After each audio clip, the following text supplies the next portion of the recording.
the old Republic.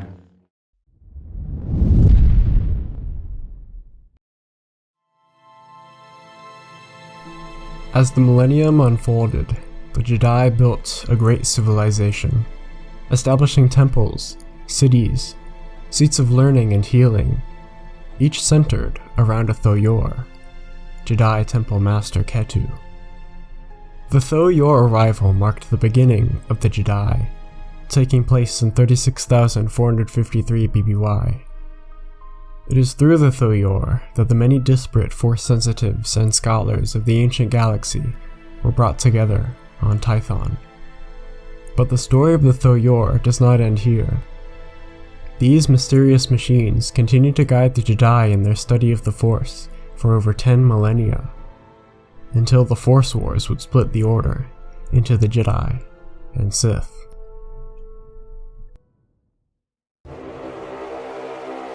The Tho Yor were 8 ancient dipyramidal ships, all with strong connections to the Force.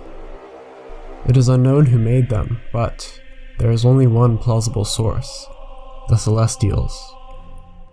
The Celestials were an ancient, mysterious, and powerful race, godlike, but only known by the great constructions they left behind. The Jedi and Sith theorized that the Celestials guided the Force, enabling them to be the galactic architects we see. They constructed Centerpoint Station, also known as the World Puller, and they used it to assemble such things as the Corellian system and the Maw, a cluster of black holes meant to imprison Abeloth. As higher beings of the Force, and as galactic architects, it is likely the Celestials created the Tho Yor too, and through them planted the seeds for the study of the Force in the galaxy. One theory even states that the Celestials merged with the Force and have continued to guide the galaxy ever since. It is thus that we come to the Tho Yor. Before their arrival on Tython, the Tho Yor resided on planets throughout the galaxy.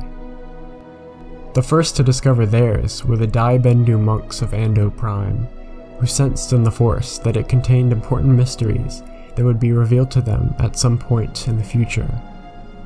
The other Tho Yor called out similarly, on Manan to the Selkith scholars and scientists, on Kashyyyk to the Wookiee warriors, on Dathomir to the seers and shamans, on Ryloth to the Twi'leks, and many more. One day they all opened, and they invited their worshippers to board. After traveling between planets, collecting the thousands of beings chosen to first study the Force, the Tho Yor came to Tython, a jungle planet in the deep core, very strong in the Force. So strong that the introduction of the Tho Yor to the planet's atmosphere incited a massive force storm, where the planet's raw Force energy erupted in the form of violent lightning, groundquakes, and high winds. At this point, the 8 Tho Yor had all gathered around a 9th, colossal Tho Yor, which itself hovered above a great tower. Sensing this great coalescence, the passengers of the 8 Tho Yor were unified as one people. The Tho Yor then scattered across Tython, and each, including the colossal one, settled in a special region, disgorging their passengers.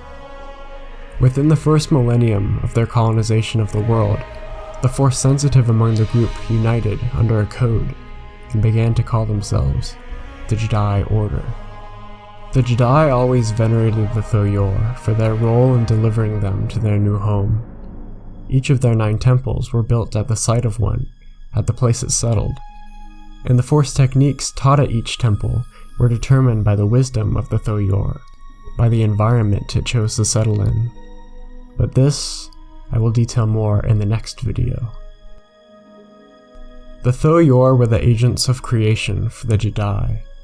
If it were not for them, the Force sensitives, scholars, and researchers of the ancient galaxy would not have been brought together. Instead, many isolated orders of the Force would have risen across the galaxy.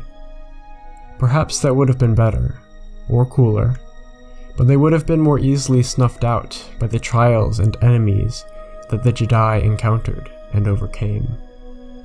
Maybe that's the reason the Celestials built the Tho Yor, to create a strong flame for the Force out of many sparks. But that is assuming the Celestials did build them. Maybe it was something else.